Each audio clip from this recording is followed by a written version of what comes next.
네, 그러면은 다음 부분 좀 살펴볼까요? 예. 공간적 읽기 지문. 요즘은 그래도 좀 쉽지 않습니까? 그렇습니다. 공간적 읽기, 예, 한번 살펴보도록 하죠.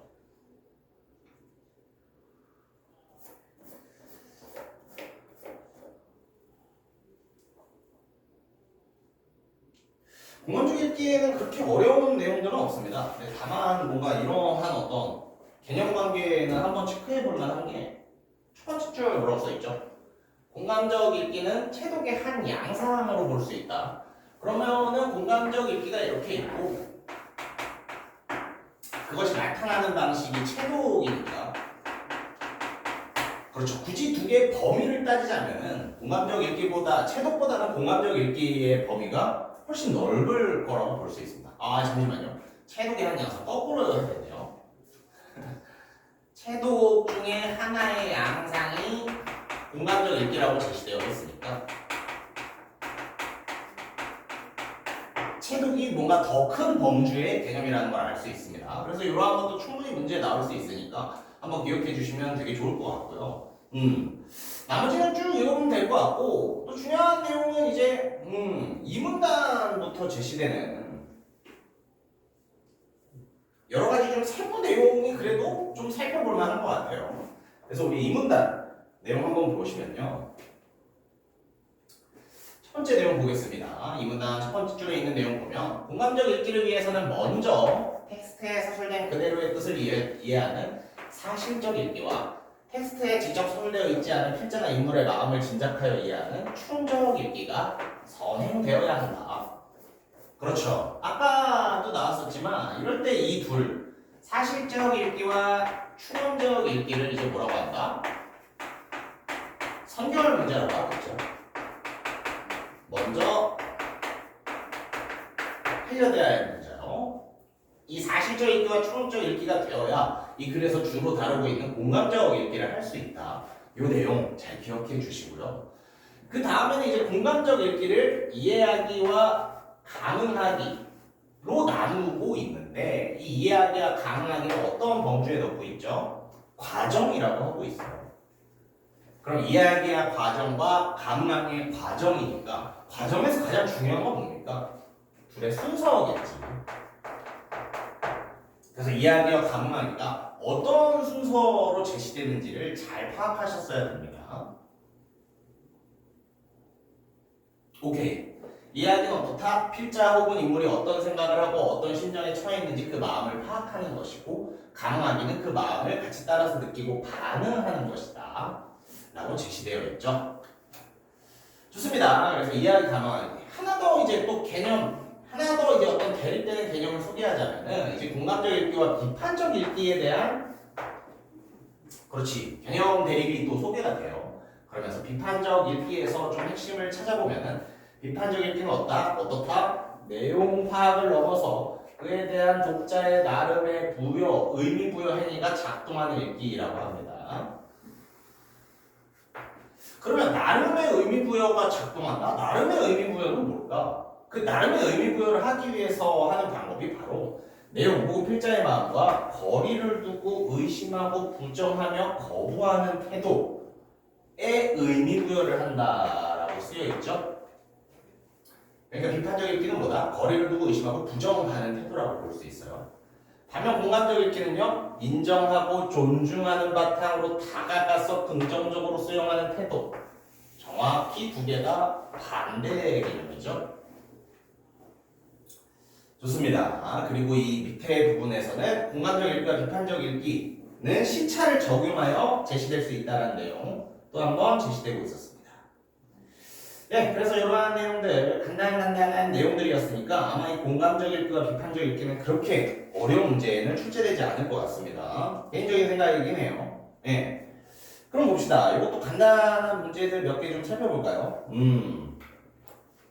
우리 교재 110페이지 살펴보면은 110페이지에서 우리 9번 111페이지에 9번 한번 좀 풀어봅시다.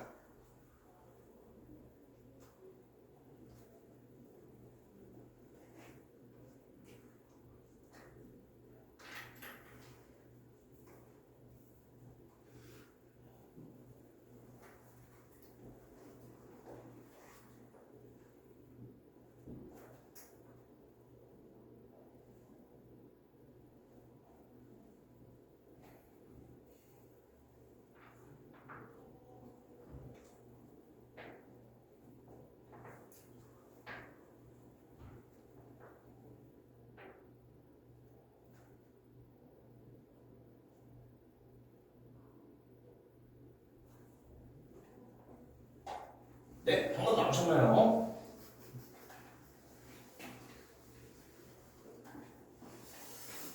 네, 정답은 3번이었죠.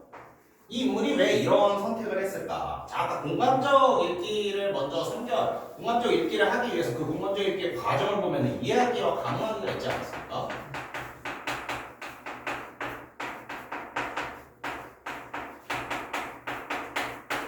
이해하기는 뭐였어요? 네, 이해하기는 이 인물이 어떤 심정에 있는지 파악을 해보는 겁니다. 가능하기 뭐였어요? 같이 심정을 느껴보는 거죠.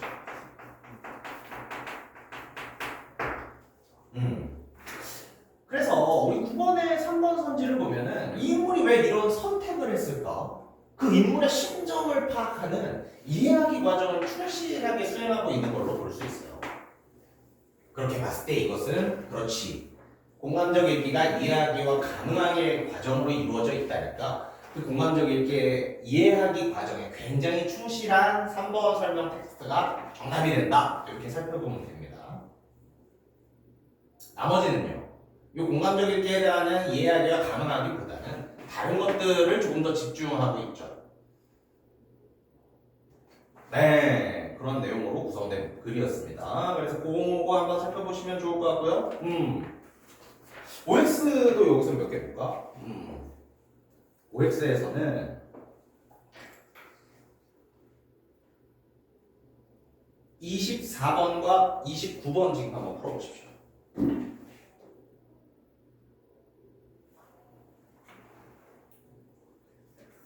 24번, 29번.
네, 좋습니다.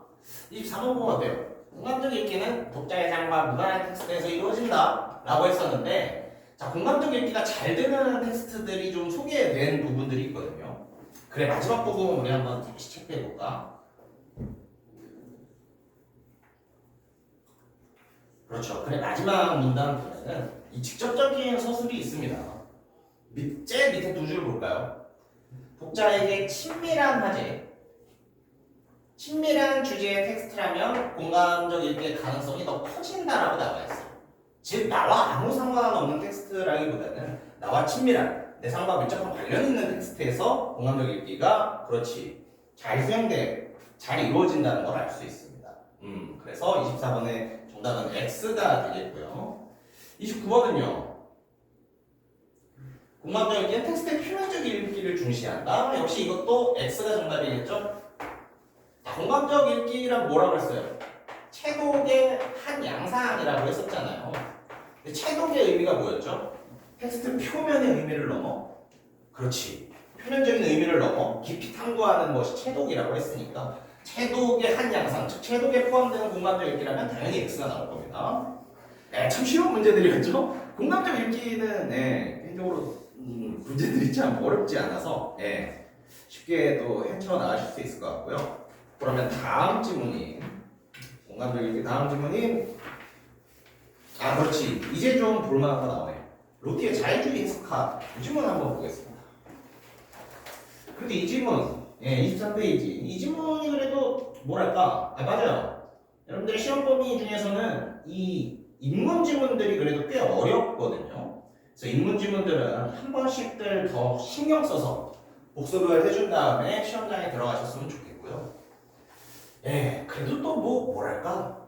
일단 보면은 또 확실히 할 수 있거든요. 여기서는 이제 몇 가지 좀 구조를 좀 잡아볼게요.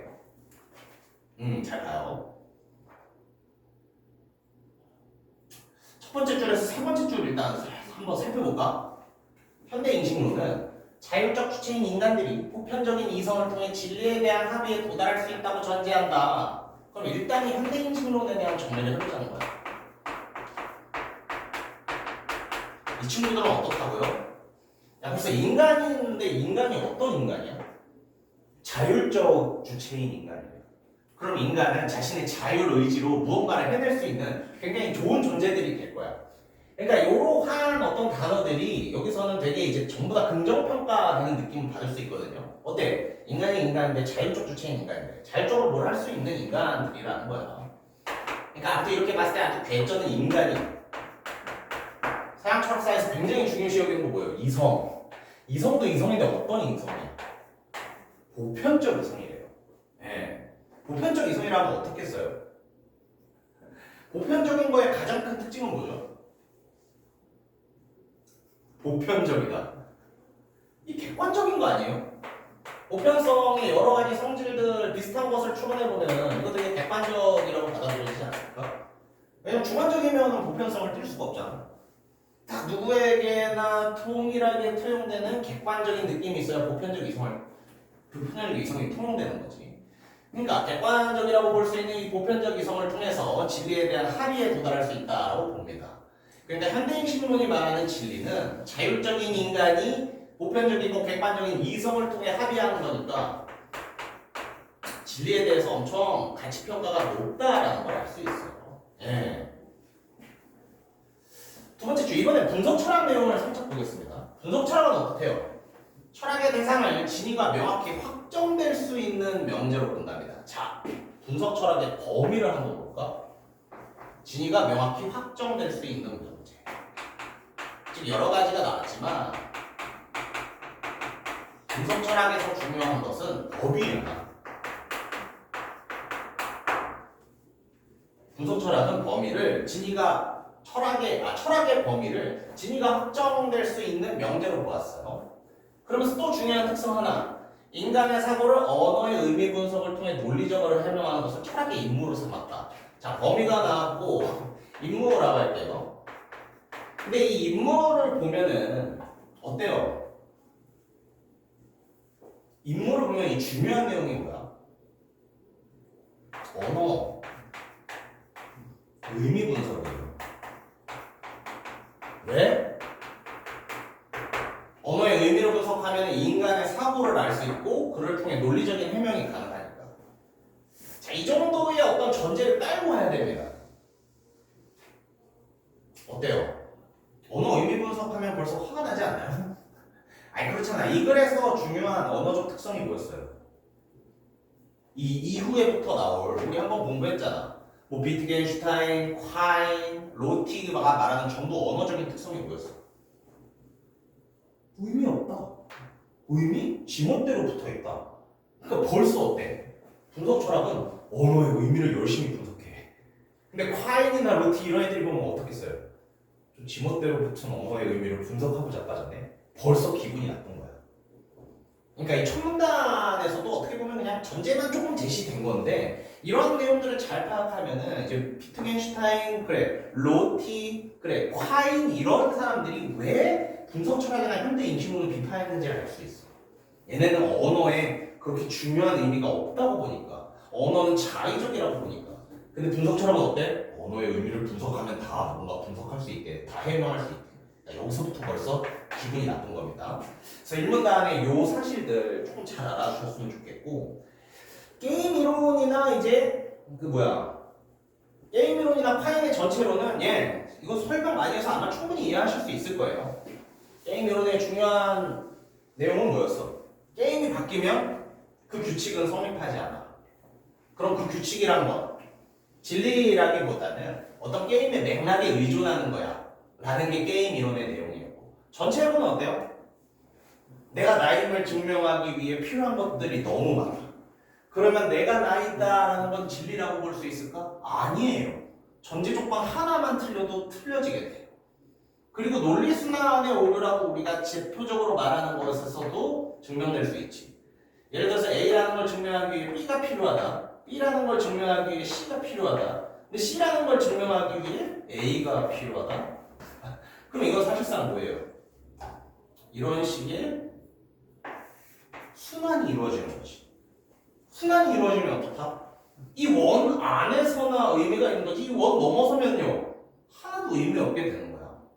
전체는 또 뭐야? 이 원이 확실하다는 걸 보증할 수 있어? 이런 의문을 갖고 있는 거예요. A가 절대적인 진리라고 볼 수 있어? 아니, 이 원 안에서나 그럴 수 있지. 근데 이 원도 어때? 심지어 자기가 자기를 증명하는 꼴이야. 네. 그러니까 중요하지 않다라는 내용들. 이 내용들이 이제 가운데 문단에서 가장 중요한 내용들이었습니다. 그러면은 이 부분 한 부분만 더 좀 연결시켜 볼게요. 자, 아까 1문단에 분석 철학. 분석 철학에 제가 범위를 어떻게 봤죠? 진위가 명확히 확정될 수 있는 명제. 자, 분석 철학에서 범위가 뭘 보여줄까요? 진위가 확정될 수 있는 명제. 어떻게 보면 되게 좁거든요. 근데 이 로티의 의의 중 하나가 뭐였어요? 로티가 만들어낸 의의가 뭐였어?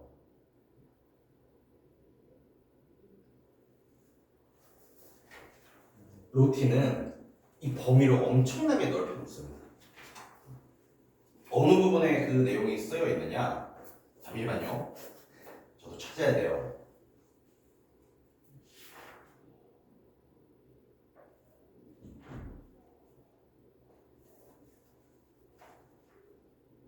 아, 그렇지. 마지막에서 두 번째 문단.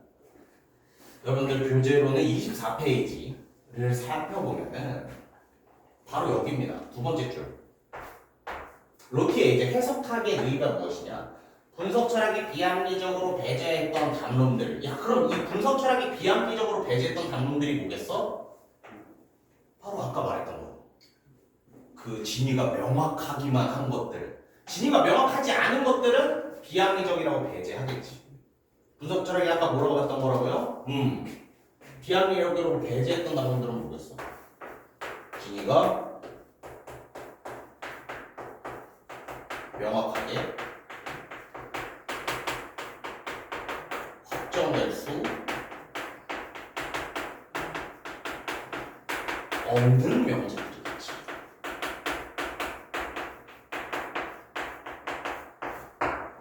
분석 철학은 그렇지. 인간의 합리적인 언어의 의미를 분석하니까 진위가 명확하게 확정될 수 있는 것만 자기들이 다뤘어. 근데 해석학의 의의는 뭐야? 분석 철학이 무시했던 진위가 명확하게 확정될 수 없는 명제들까지도 어때? 틀 안에 넣고 복귀를 시켜, 복권을 시켜. 이것도 논의할 주제가 되는 거야. 이게 이제 중요한 내용이 되는 겁니다. 이게 1문단과의 연결성이 하나 생기는 거예요. 네. 그래서 1문단에 분석 철학의 어떤 범위를 생각해보면 되게 좁은데 이 해석학의 특징은 뭐냐? 분석 철학이 다뤄주고 있지 않은 범위. 즉 분석 철학은 그거 진위가 명확하게 확정이 안 되는 명제라 우리는 다룰 필요 없어. 비합리적이라면 배제했던 담론들까지 해석학은 다룰 수 있습니다. 이게 뭔가 해석학의 장점이자 의의가 될 수 있겠죠. 그래서 이 내용도 한 번쯤 더 기억하면 굉장히 좋을 것 같습니다. 오케이. 이 내용이 여기서는 또 가장 중요했던 내용이었던 것 같고, 나머지 부분?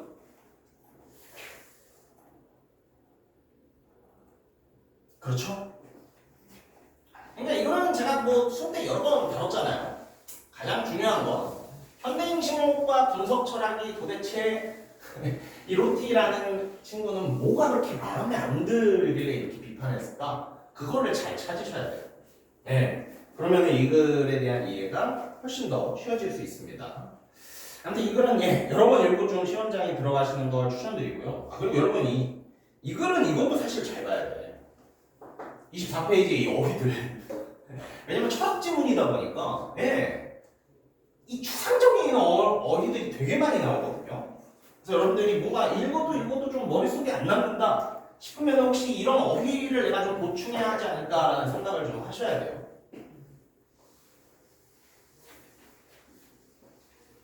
예. 그래서 특히 철학 지문에서는 네, 이런 어휘 표현들도 꼭 한 번씩 읽어보고 글을 접하셨으면 좋겠어요. 이 어휘가 채워지면은 이해되는 부분이 굉장히 많아지게 됩니다. 좋습니다. 그래서 그러한 내용들도 굉장히 중요한 내용들 살펴봤고요. 그러면 굳이 또 이제 어떤 수식 하나를 만들자면 루틴은 어떤 자기의 오리지널리티, 루틴의 해석하는 자신만의 것이라기보다는 A와 B가 합쳐져서 좀 만들어진 거였죠. 그래서 A는 게임이론이고 B는 전체론이었으니까 예, 이런 어떤 합치는 예, 이런 것도 짬뽕했다 이런 것도 좀 기억해 주셨으면 좋을 것 같아. 좋습니다. 그러면 이것도 네, 이제 좀 몇 개 풀어볼까? 좋아요. 120페이지 네, 119, 120페이지에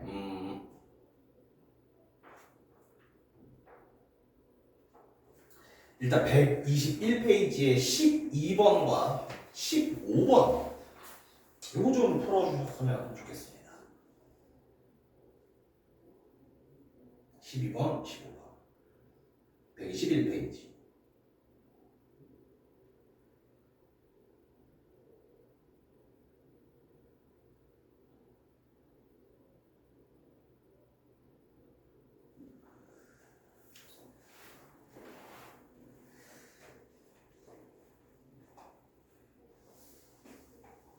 아마 이 12번을 풀면은 그렇지 글 전체에 대한 또 복습에 되게 도움이 될 거예요.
잘 나오셨나요?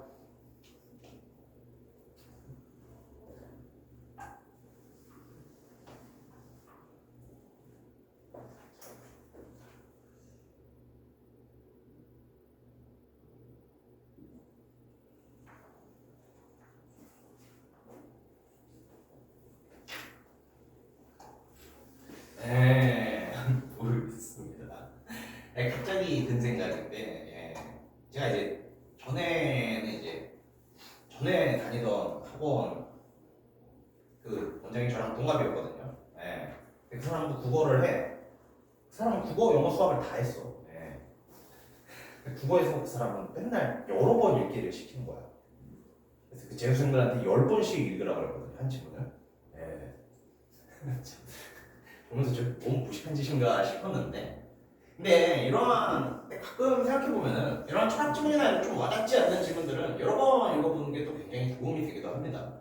이제 내신 지문이니까 어차피 여러 번 읽어야 하고, 여러분들이 그 속에서 좀 세부 내용 같은 걸 더 잘 찾을 수 있을 거예요. 일단 12번 문제 한번 보겠습니다.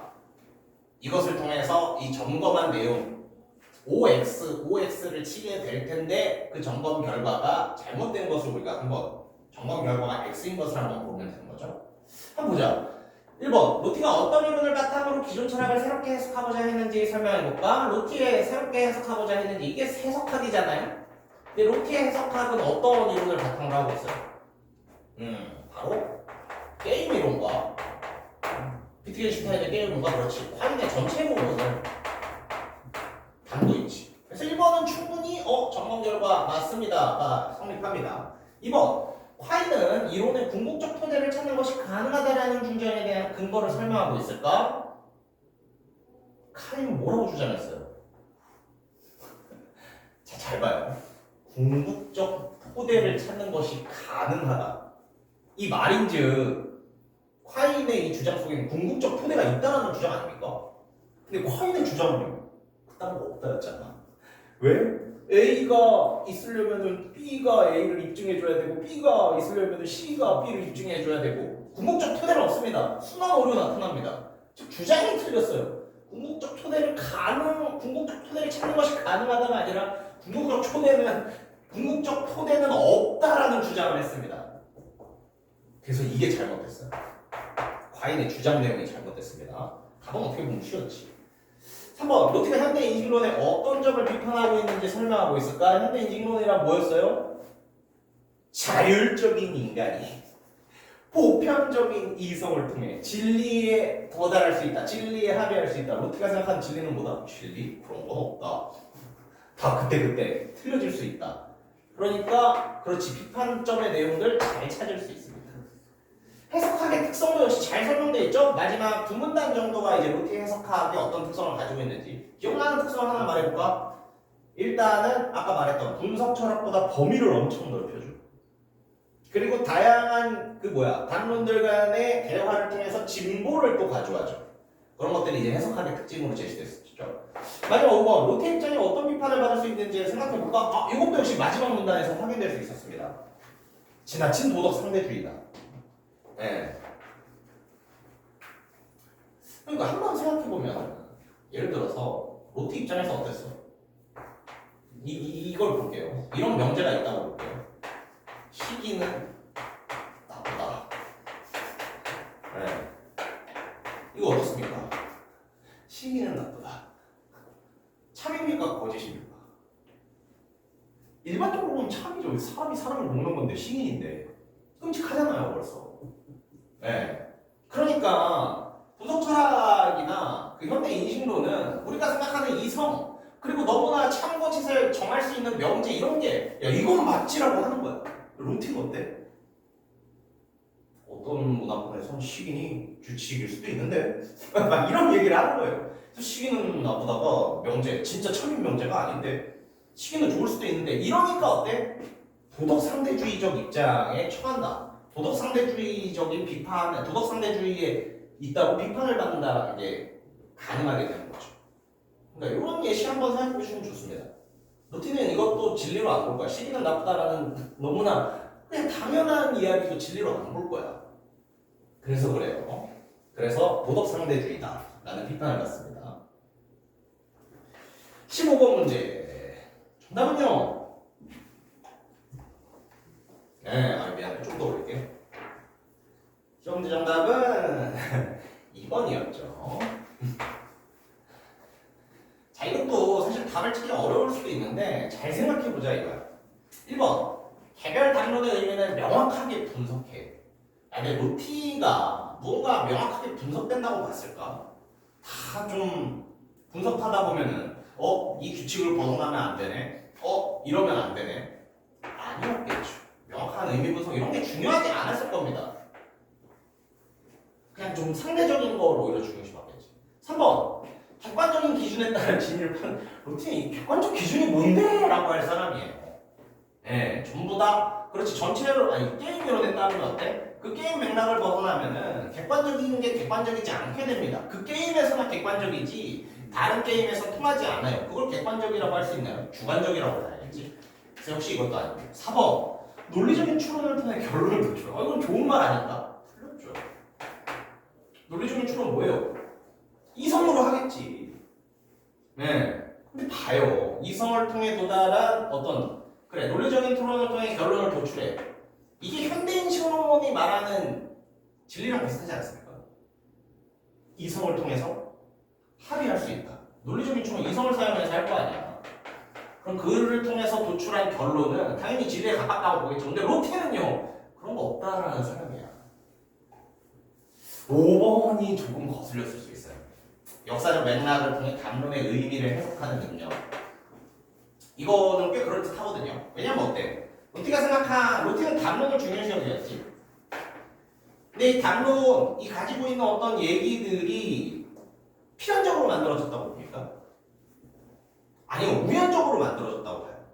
그럼 그 우연을 통해서 역사적 맥락을 좀 확인해보는 작업을 하기는 추천했거든요. 근데 그러면은 이 담론이 가지고 있는 역사적 맥락은 충분히 살펴볼 수 있는데 의미를 해석하면 안 돼. 왜? 이 의미가 의미겠어요? 우연히 만들어진 산물인데. 잘 생각해보세요. 근데 역사적 맥락도 담론도 로티가 전부 다 좋아할 만한 거 아닌가? 라고 생각을 할 수 있어. 근데 역사적 맥락을 통해 담론의 의미를 해석한다? 아니에요. 담론의 의미를 해석하는 게 아니라 담론이 가지고 있는 설명력과 예측력을 통해 어떤 가치를 도출하고 이 담론들 간의 대화를 통해서 같이 진보하는 걸 원하지 이 담론 자체가 가지고 있는 어떤 진리와 같은 의미를 해석하는 건 원치 않을 겁니다. 그러면 2번 서로 다른 담론들 좋아 연관성을 파악해. 이것도 괜찮아. 의미 파악하는 게 아니라 연관성이잖아. 대화를 촉진해. 이러면 진보할 수 있다고 했었죠. 전부 다 나쁜 설명. 그래서 5번 자체가 좀 그렇지 나쁜 선지긴 해요. 역사적 맥락도 담론도 전부 로티의 해석하면서 나온 얘기다 보니까 이거 맞지 않나 싶은데 이 역사적 맥락과 담론의 어떤 관계를 잘 파악하셔야 됩니다. 역사적 맥락에 의해서 뭔가 우연히 만들어진 걸 로티는 강조했지 역사적 맥락에 의해서 뭔가를 해석하고 이런 건 또 좋아하지 않을 겁니다. 오케이, 그래서 그런 내용들 굉장히 중요한 것 같고요. OS는 22, 3, 4 요거 한번 지금 눈으로 확인해보세요. 22, 3, 4 이것도 세부 내용 확인하는데 굉장히 좋습니다.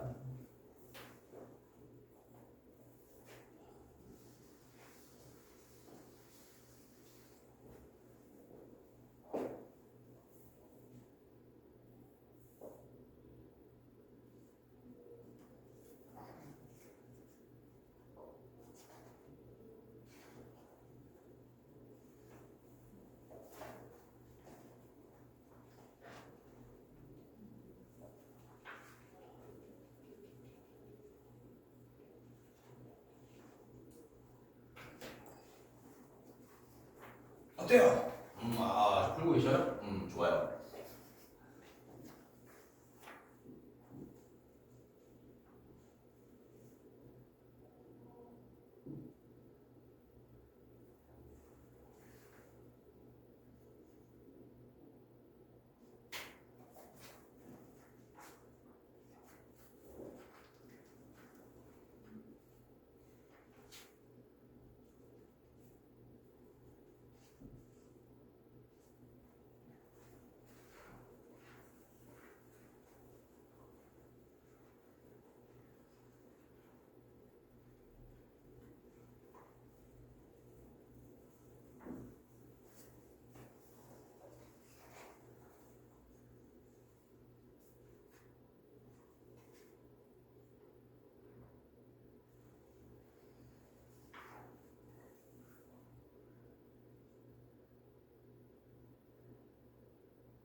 어떻습니까?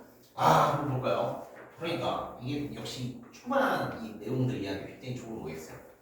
자, 요거는 아까도 사실 봤지? 파이는 이론의 궁극적 초대를 찾는 것 이런 거 없다 그랬잖아. 불가능하다 주자 맞죠? 궁극적 토대 되게 좋은 말 같지만 파이는 그런 게 없다고 보는 말입니다.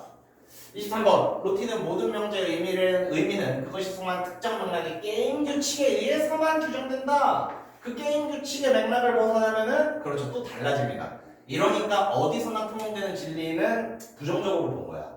그런 게 있을 수 없다고 본 거야. 24번 루틴이 현대인신론의 거울 개념을 수용하였다. 자 현대인신론의 거울 개념이 뭐였죠?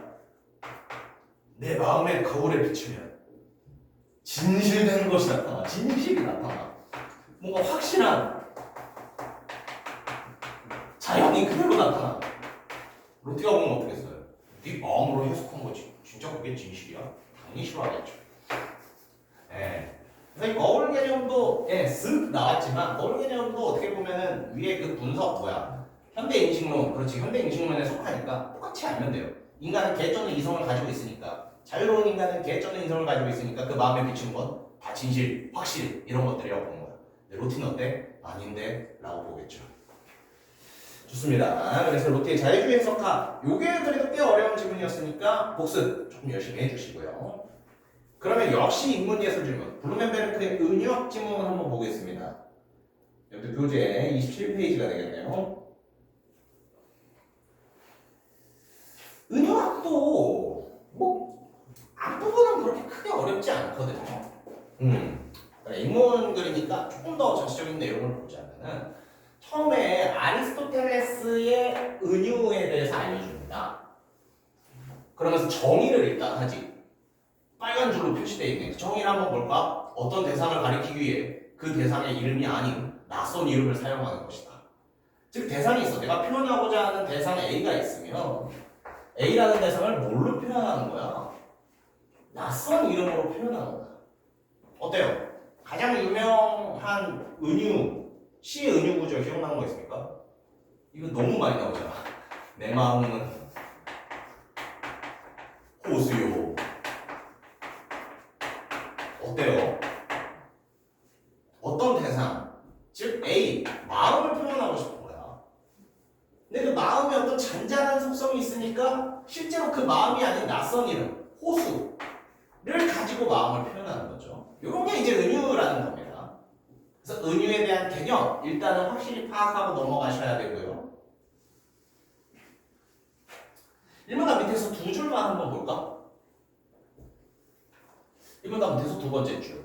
여기서 나오는 이 그는부터 볼게요. 그는 이 블루멘베르크겠죠. 블루멘베르크는 어때? 은유에 대해서 굉장히 고평가한 사람이죠. 그러면은 블루멘베르크가 생각하는 은유란 뭐래요? 인간이 세계 및 자신의 실존에 대해 창조해낸 상이다. 상은 뭐예요? 상.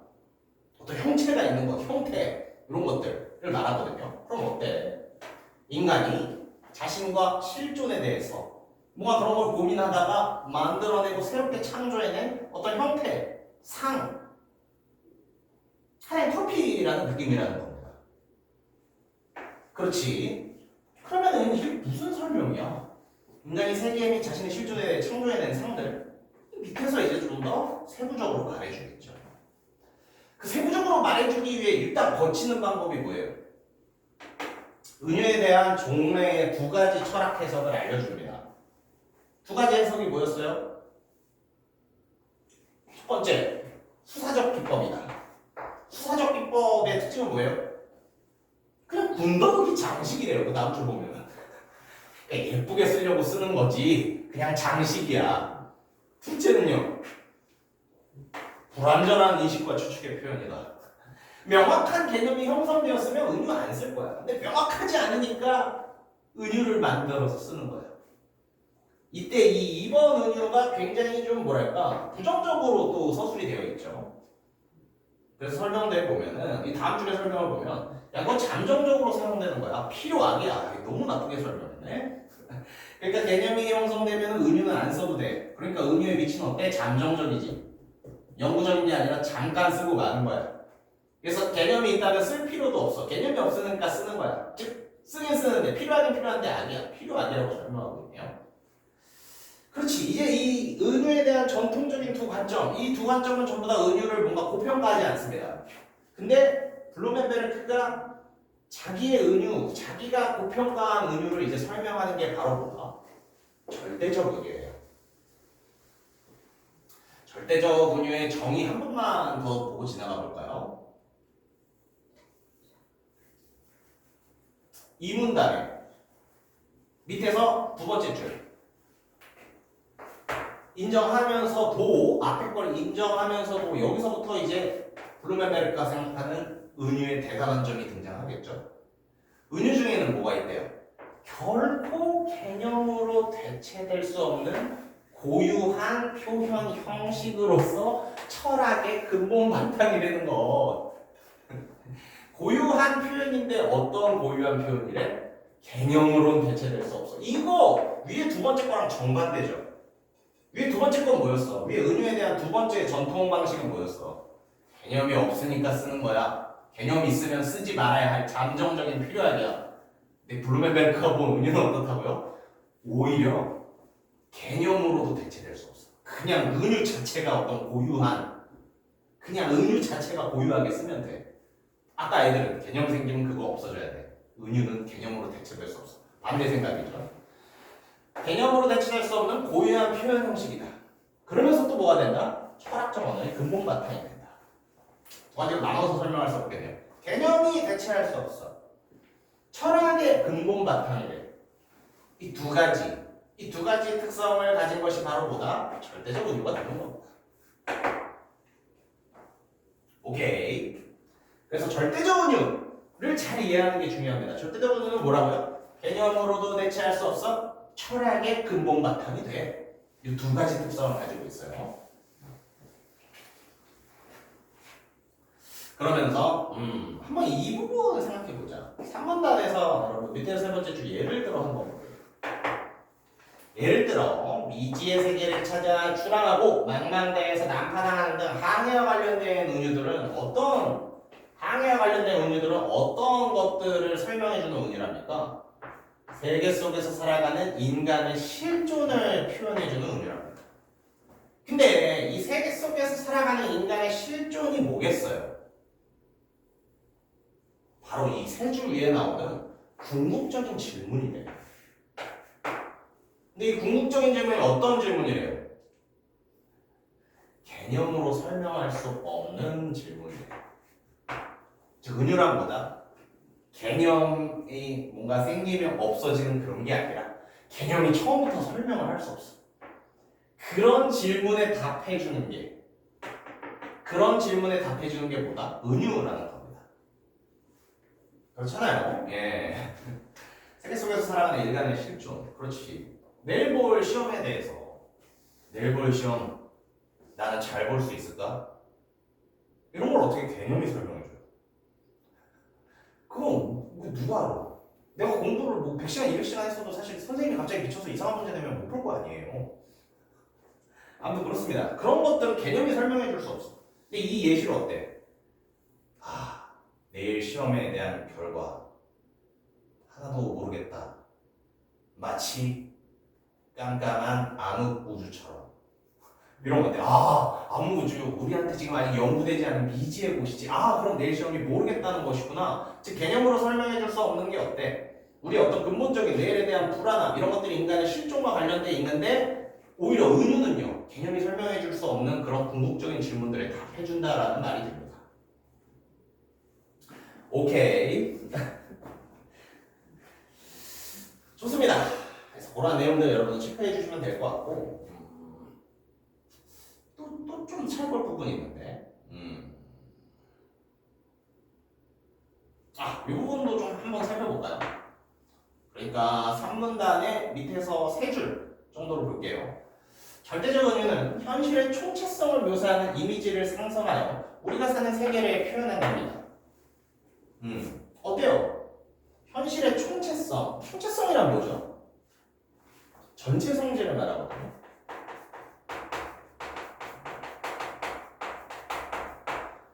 그러니까 개념을 예로 들어볼게. 개념은 사실 수학에 많이 나오잖아. 수학이 수학 전체를 말해주는 개념 같은 게 있나? 사실 없지 않아요? 집합은 집합을 말해주는 개념이 따로 있고, 명제는 명제를 말해주는 개념이 따로 있고, 수열의 극한은 수열의 극한을 말해주는 개념들이 따로 있잖아. 그러면 어떤 수학 전체의 총체성을 표현하는 개념들, 이런 게 되게 만들어지기 쉬울까? 엄청 어려울 겁니다. 개념은 좀 더 세부적인 느낌이 있어. 근데 은유는 어때? 세부적인 것도 세부적인 것이지만 총체성, 즉 무언가의 큰 전체 성질을 말해줄 수 있다는 거야. 이런 부분을 생각해도 그렇지, 개념보다 은유가 뭐 뒤떨어진다 이런 말들을 못하게 되겠죠. 그래서 요렇게 조금 받아들이셔도 좋을 것 같아요. 총체성 부분에 집중을 하면은 개념 자체는 조금 더 세부적인 느낌이라 수학 전체를 개념으로 설명해봐, 수학 전체를 개념 하나로 설명해봐, 이건 불가능할 거야. 근데 어때? 수학은 은유를 쓰는 거야. 수학은 미지수다. 미지수는 뭐예요? 알 수 없는 것이잖아요. 그만큼 연구할 게 많다는 말이 되기도 하겠죠. 그래서 어떤 전체적인 성질, 총체성을 묘사해주는 데는, 총체성, 전체 성질을 보여주는 데는 역시 개념보다도 은유가 되게 잘 어울립니다. 그런 것들도 한번 생각해 보세요. 좋습니다. 그리고 그 이후에 신화와의 개념은 어렵지 않을 거예요. 그냥 신화 부분에서, 마지막 문단에서 신화는, 그러니까 알타서 두 번째 문단에서 신화는 앞에서 했던 얘기를 그냥 또 반복하게 되거든요. 은유가 가지고 있는 기능을 봤을 때 신화에서도 굉장히 그 기능을 찾아보기 쉽다. 그러니까 어떻다? 은유와 신화는 굉장히 유사한 부분이 있다. 그런 식으로 진행되는 문단이니까 신화에 대한 부분은 이제 앞에 은유를 철저하게 이해하시고 나면은 신화 부분도 쉽게 이해가 되실 겁니다.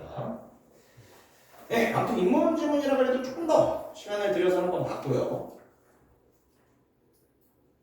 문제 또 한번 살펴보자. 블루멘베르크의 은유학. 우리 교재에서는 그렇죠. 130페이지 이쯤에 나오고 있는데 어떤 문제가 나 어떤 문제 봤지? 잠시만요. 풀마했었던 문제가 그렇지. 5번 131페이지에 5번 꼭 풀어보셔야 될 것 같고 그 다음에는 132페이지에 10번 5번과 10번 이 두 개 지금 한번 풀어보십시오.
다 되셨습니까?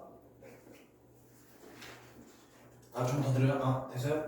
한번 봅시다. 5번. 그럼 5번 한번 보죠. 다음 중 기억 디귿에 대해서 이해한 내용으로 적절하지 않은 것은 그래서 기억이 수사적 기법 즉 예쁜 장시 그래 장시였잖아 이거. 불완전한 시가 추측의 표현으로 써요. 은유 필요하 개념 생기면 없어져야 할 거. 절대적 은유 그 뭐야 하이델베르크가 뭐야 이 블루멘베르크가 굉장히 좋아했으며 두 가지 기능이 있었지. 하나는 뭐야? 개념이 설명해주지 못하는 근본 부분에 대해서 답해줄 수 있는 거. 두 번째 기능은 뭐였어요? 철학적 사고의 근본 바탕이 되는 거. 철학적 언어의 근본 바탕이 되는 거. 이렇게 정리하고 문제를 풀어보면은 그렇죠. 니은이 개념적 사고에 미달한다면 디귿은 개념적 사고의 바탕이 되는군. 맞죠? 니은은 개념이 아직 형성되지 않았기 때문에 쓰는 필요함. 즉 개념적 사고에는 미달하는 것. 하지만 디귿은 뭐다? 개념이 설명하지 못하는 것을 오히려 설명해주기 때문에 그렇지 다른 개념적 사고의 바탕이 될 수 있다. 정확하고요. 2번 기억과 니은이 어떤 대상을 가리키기에 낯선 이름을 사용하는 것이라면 이 낯선 이름을 사용한다? 이거는 은유에 대한 전통 해석이었지. 전통 해석. 이것은요 이미지를 통해 인간의 실존을 표현하는 것. 이 인간의 실존이 뭘로 제시됐었죠? 개념이 대답해 줄 수 없는 근본적인 문제. 그렇지. 그것을 이미지, 은유라는 이미지로 만들어 표현해 준다. 이것도 정확하지. 3번. 기억과 니은은 은유에 대한 종래를 철학해서 정확하죠. 이것은 블루멘베르크의 해석. 아주 좋습니다. 4번. 니은은 기억이 형성되기 전에 잠정적으로 사용하는 필요하기고 이건 함정이에요. 네. 어디가 함정이에요? 기억이 아니지, 그치. 개념이 형성되기 전에 잠정적으로 사용하는 거죠. 그렇죠. 예. 굉장히 그 함정을 잘 돌파하신 것 같아요. 5번. 기억과 디귿은 개념적 용어로 대체되는 것이 바람직하나 디귿은 개념으로 대체될 수 없는 표현 형식이군 이라고 하고 있습니다. 그래서 기억 내용 자체는 좀 부정적인 표현을 했었고요. 예. 근데 이 문제는 좀 치사한 함정을 냈다. 잘 기억해 두시고. 그렇죠. 10번 이제 한번 보겠습니다. 이것도 나름 중요한 문제였어. 잘 봐요. 블루멘베르크에 따르면 개념적 은유, 절대적 은유는 개념적 사고에 미달하는 것이 아니라 오히려 개념적 사고의 바탕이 된다. 왜 미달하지 않아? 그러니까 그때 이 전통의 느낌이라면 아직 개념이 형성되지 않았기 때문에 그냥 우리가 보기에 쉬운 은유를 쓰는 거야. 그러니까 얘가 또 상위지. 이 느낌이었잖아요. 근데 절대적 은유는 어때? 똑같이 개념이 이렇게 들어가. 근데 어때요? 이 개념은 아마 생기기 너무 힘들 거야. 그래서 어때? 은유가 근본이 되어주고 있어요. 그러니까 비슷한 그림이지만 전혀 다른 설명이 되죠. 아무튼 그랬을 때 정답은요. 10번 문제의 정답은 몇 번이었냐? 1번이었죠. 그렇죠. 이게 전통이라면 이게 절대적 은유지. 왜 개념 부분이 비어있어? 너무 궁극적 질문이라 개념이 답을 못 해줄 거야. 그래서 은유가 이 개념이 나중에라도 형성될 수 있는데 어떤 근본 바탕이 돼. 개념적 사고의 바탕이 돼. 근본 바탕이 돼. 그렇게 하면 어떻습니까? 인간이 개념으로 규정할 수 없는 궁극적 영역들, 개념이 답해질 수 없는 궁극적 영역들에 대한 답을 은유는 해줄 수 있기 때문에 은유는 오히려 개념적 사고의 바탕이다. 정확한 말이었죠? 좋습니다. 나머지 잠깐 볼까? 은유는 개념이 형성되기 이전에 잠정적으로 사용되는 필요학 같은 거기 때문에 이건 전통 그 친구들의 주장이었지. 가의 근거로는 쓰일 수가 없어. 3번. 세계는 예측 가능하고 자연의 일정한 질서에 따라 운행할 것이기 때문에 이러한 세계는 얼마나 좋을까? 예측 가능한 세계. 네. 내일 비트코인 값을 알 수 있는 거야. 그럼 운유가 필요하겠어요? 비트코인을 사겠지? 네, 어때요? 이게 안 되기 때문에 이게 안 되는 개념이 설명 못 해주는 근본적 뭔가 되게 어려운 부분이기 때문에 은유를 쓰잖아. 이렇게 된다면 은유가 필요가 없을 겁니다. 4번. 인간의 신앙을 변형시켜 인간 실존의 창조적 본성을 풀어낸다. 인간 실존의 창조적 본성이 있다는 얘기도 없었어요. 5번. 은유는 고정불변의 실체가 아니라 선택과 변이가 일어난다. 실체가 아닌 건 맞는 것 같아. 선택과 변이가 일어난다? 이런 말이 있었나? 그리고 은유가 선택과 변이가 일어났다고 해도 그게 개념적 사고의 바탕이 된다. 개념적 사고에 미달하는 것이 아니라 이상되는 것이다 라고 말하는 추론한 이 근거 내용으로는 적절하지 않죠. 네, 그래서 이 두 내용 좀 살펴봤고요. 좋습니다. 그러면은 이제 그래 가장 어려운 인문을 넘어섰다. 인문을 가장 열심히 복습해보세요. 예. 생각보다 사회 지문이나 기술 지문은 그렇게 어렵지 않거든요. 어떻게 보면. 네, 근데 인문 지문이 꽤 어려웠어. 좋습니다. 그러면 다음 질문. 무의사 결정 한번 볼까? 무의사 결정 잠깐만. 아까 했었나? 아까 뭐뭐 했죠? 내 정신이 나갔나 봐. 아까 윌슨의 구름 상자 했었고. 아, 구름 상자를 먼저 했지.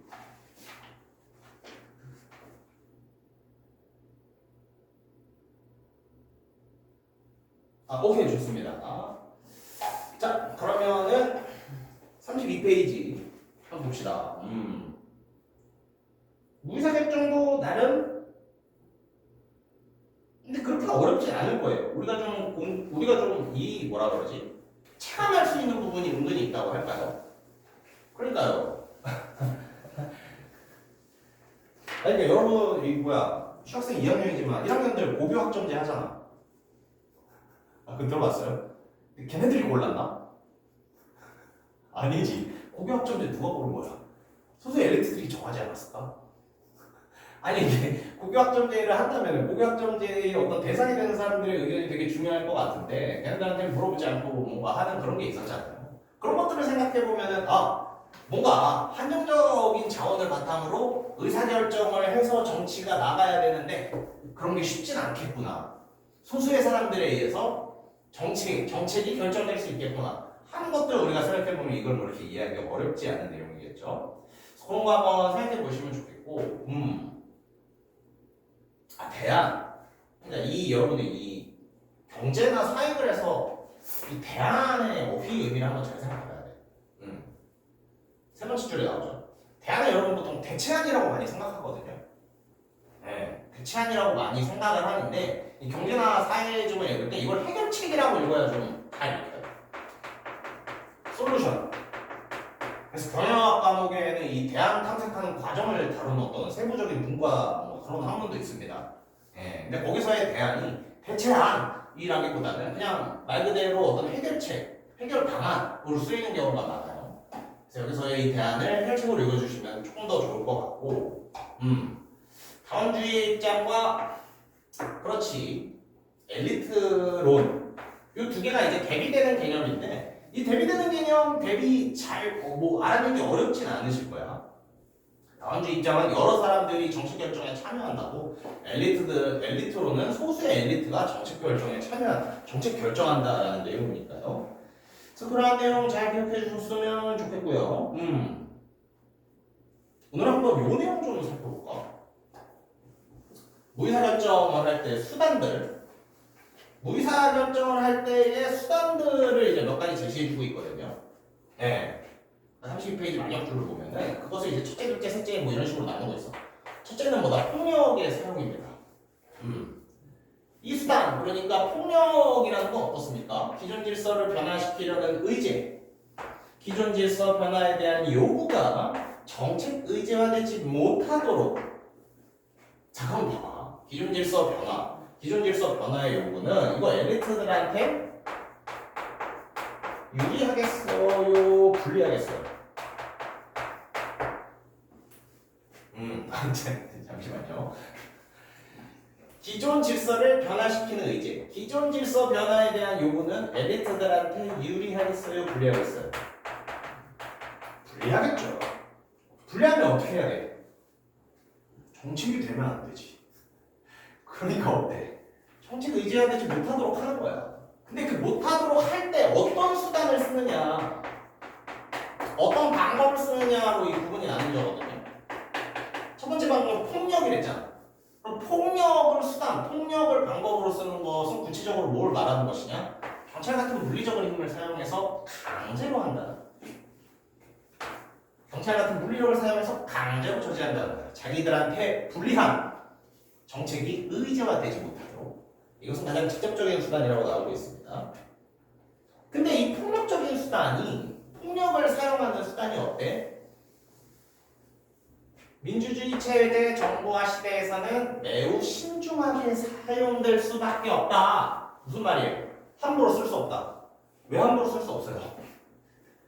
당장 그거 있었잖아요. 예, 그 탄핵 때 좀 뉴스 같은 거 봤어요? 아, 탄핵이래. 그 개헌 때 뉴스 같은 거 좀 봤어요? 그때 가장 이슈된 장면이 뭐야? 예. 막뭐 어떤 국회의원이 가서 막 군인 총 뺏으려고 그랬잖아요. 아니야, 여기서 내가 정치적인 얘기를 하진 않을게. 좀 미안해요. 근데 어때요? 총이라는 굉장히 어떻게 보면은 폭력, 물리력인 것을 이제 쥐고 흔드는 그러한 상황이 제시되면서 사람들이 거기에 되게 민감하거든요. 폭력이나 강제력 이런 거에 대해서. 실제로 그 총 안 썼잖아. 이러면은 나 숯골 같잖아. 그거 빈총이었고 안 쐈는데도 뭔가 그 총을 들고 있다는 것 때문에 되게 폭력적이다 느껴졌었잖아요. 그러니까 민주주의 시대, 정부 시대에서는 그런 폭력이 어떻게 저런 걸 하고 되게 빨리 퍼져. 그러니까 어때? 쓸 수가 없어. 엄청 쓰더라도 신중하게 쓸 수가 없어. 이상한 얘기였다. 잊어주십시오. 둘째는 권력의 행사다. 권력의 행사보다 직접적이나 물리적인 힘을 행사하지 않지만 합법적인 제재를 통해 엘리트들이 기득권에 동치한 자를 박탈할 수 있다고 위협하는 등 수단으로서의 영향을 장려하는 방식이다. 그렇죠. 중요한 건 두 번째가 세 번째 좀 빨리 보겠습니다. 두 번째는 권력의 행사. 세 번째는 지배적 가치나 신념을 이용. 자, 이게 1번, 2번. 즉, 첫 번째인 폭력과 이 권력의 행사, 지배적 가치나 규범, 신념을 이용하는 거의 차이점은 뭐예요? 사실 이 차이점을 생각해야 이 다음 문단이 잘 이해가 될 거야. 폭력 사용은 아까 말했듯이 눈에 잘 보여요. 근데 권력으로 미묘하게 혹은 지배가치나 신념을 이용해서 미묘하게 자기들의 유리한 의제 설정, 자기들만의 의사결정을 하면은 미묘하니까 눈에 안 보입니다. 그러니까 이 마지막 문단이 튀어나오는 거예요. 예. 마지막 문단이라고 하면 그렇고 3, 3, 4의 이제 마지막 이 내용이 튀어나오는 겁니다. 두 번째, 셋째 아까 뭐라고요? 권력을 써. 또 뭐라고요? 지배가치를 써. 그럼 그런 것들은 어떻다? 잘 보이지 않게 된다라는 거. 너무 많이 넘어갔네. 눈에 잘 보이지 않는다고요. 그래서 어때? 밑에서 두 번째 문단 뭐라고 시작하고 있습니까? 이러한 무효의사결정 수단은 현대에 들어서 둘째나 셋째의 방법이 주로 사용되므로 표면적으로 드러나지 않아서 프레이는 뭘 만들었다? 무효의사결정이 이러한지 확인하려면은 이 절차를 사용하면 된다를 만든 겁니다. 그렇죠. 그럼 이 절차를 쓰면은 무효의사결정이 쓰였는지 안 쓰였는지 잘 알 수 있겠죠? 그래서 이 절차의 세 가지 내용도 여러분 잘 파악해 주시고요. 좋습니다. 그러면 무의사결정도 우리 좀 문제 좀 풀어봅시다.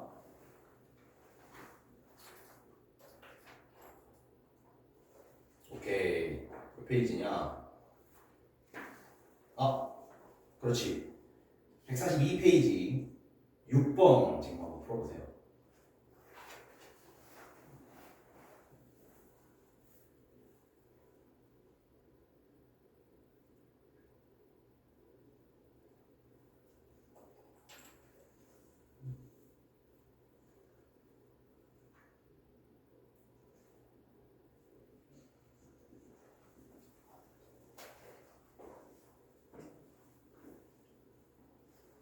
페이지 6번.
답 나오셨습니까? 아, 좋아요. 볼까? 보기 내용 좀 잘 보겠습니다. 정책 결정 과정에서 정책 의제는 단순히 사회적으로 중요한 문제가 아니라 아니랍니다. 정책 결정자들이 해결하고자 하는 문제랍니다. 이게 벌써 중요하죠. 우리가 다원주의 이런 입장은 어때? 다원주의 이런 입장에서는 여러 사람이 참여하니까 사회적으로 중요한 문제일 수도 있어요. 근데 엘렉트론에서는 어때? 소수가 결정하잖아. 그러니까 자기들이 관심 있는 거, 자기들이 해결하고 싶은 게 정책 의제가 될 거라는 말이에요. 즉 어떻다? 정책 결정자들이 해결하고자 하는 문제여야 한다. 진짜 중요한 문제라기보다는 정책을 결정하는 엘리트들이 관심 있는 문제여야 된다는 겁니다. 따라서 사회적으로 필요성이 제기된 문제라도 정책 결정자들의 관심에서 벗어나면 정책 의제로 설정되지 못한다. 중요성, 즉 기준은 뭐다? 중요성이 아니라